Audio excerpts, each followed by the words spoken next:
Well, which sectors is Botswana looking to boost its diversification quest?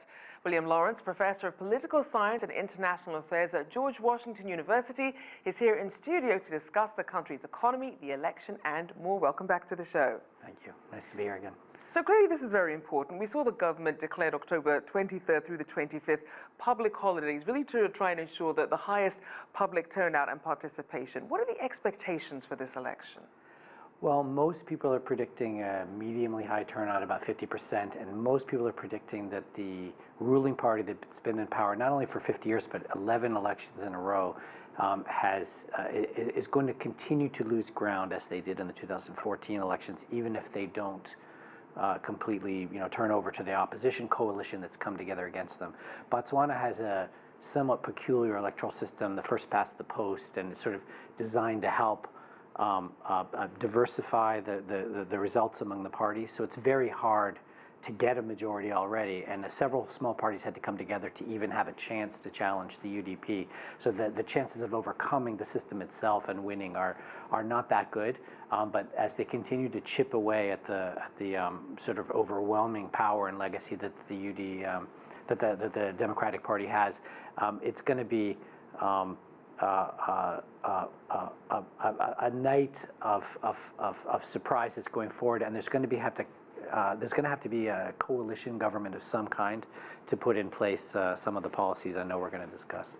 So we know that obviously if there is this now perhaps a growing movement towards the coalition, we know that still Botswana is considered one of the most stable democracies on the African continent, and something of a success also economically. What have been really the keys to that momentum? Well, on the political side, they have a very strong rule of law, they have very strong institutions, and so within that parameter, there's a lot of bickering and complaining going on these days about rules being broken and that sort of thing. But you don't even have that kind of discussion when you don't have institutions that can withstand those type of challenges.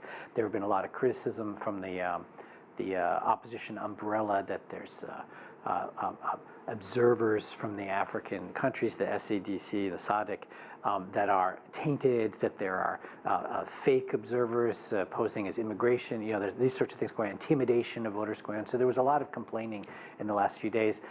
The most interesting electoral dynamic has been that the former president has joined forces with the opposition against his successor, and there's a big fight over elephants and other policies, and a lot of accusations of corruption, pointing the finger at the president himself.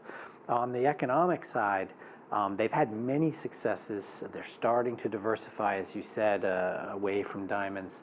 And I think one of the major successes has been the financial industry. And if I could just add, I think going forward, given that there's a tiny population, you only have about 500,000 people voting. Right. You only have about 1 million people working in the country, and you got a whole lot of money. So what works in that type of setting?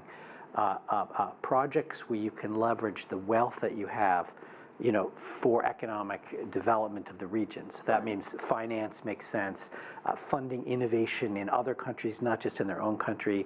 And they're not going to be able to build a lot with such a small population. So it's more about building up the networks with the neighboring countries so that they can take labor from the other countries, innovation from their own country, and finance it from what they have. And there's a lot of possibilities there. And of course, the region as well, the Southern African region is well connected between the countries. Now, you mentioned a lot of the possibilities. In terms of implementation, what does the country really need to really get that to work on the ground?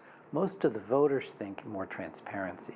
The president himself has been implicated in corruption schemes. There's a whole big negotiation going on with De Beers right now, which controls sort of 50% of the diamond operation, to get more for the government, but the population has no idea what's going on. The opposition coalition is saying 95% of Botswanans have never seen a diamond, even though 70% of the country's wealth comes from diamonds, And so I think in many ways, the key to all this is allowing the average Botswanan to understand and be a part of the country's development more. The country has one of the 3 highest inequalities in the world. So even though it's had spectacular growth for decades, you're talking about a huge income disparity. 80% of Botswanans still work in agriculture, so that gap not only needs to be narrowed economically, it needs to be narrowed politically so that Botswanans have a clearer idea of what their government's doing. And just quickly, we know that you mentioned diversifying away from diamonds into things like financial services. Yeah. In terms of sort of up and coming, the entrepreneurs, the startup scene, what does that look like there? What does the future look like for young Botswanans? Well, they have one of the oldest and most interesting science and technology plans going back to the 1998. I used to be in charge of U.S.-Africa science and technology relations for 5 years. So, comparatively, Botswana is doing quite well. They had innovation hubs, around the universities. There's a lot of potential there. But going back to your setup piece, a lot of this is more aspirational than actual, and if you only have 500,000 people, with a certain level of education and maybe just 100,000, that could be part of an entrepreneurial economy, you're not talking about huge new sectors that can be developed. What you're really talking about is figuring out what your comparative advantage is, whether it's in nanotechnology or telecoms or whatever. Agribusiness seems to be a good one for them. Renewable energy seems to be a good one for them. There's a big sort of green plan.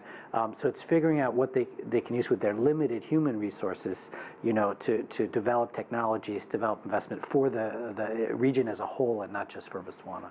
And certainly an example that you certainly can't copy and paste anything on the continent. Very, very different economies.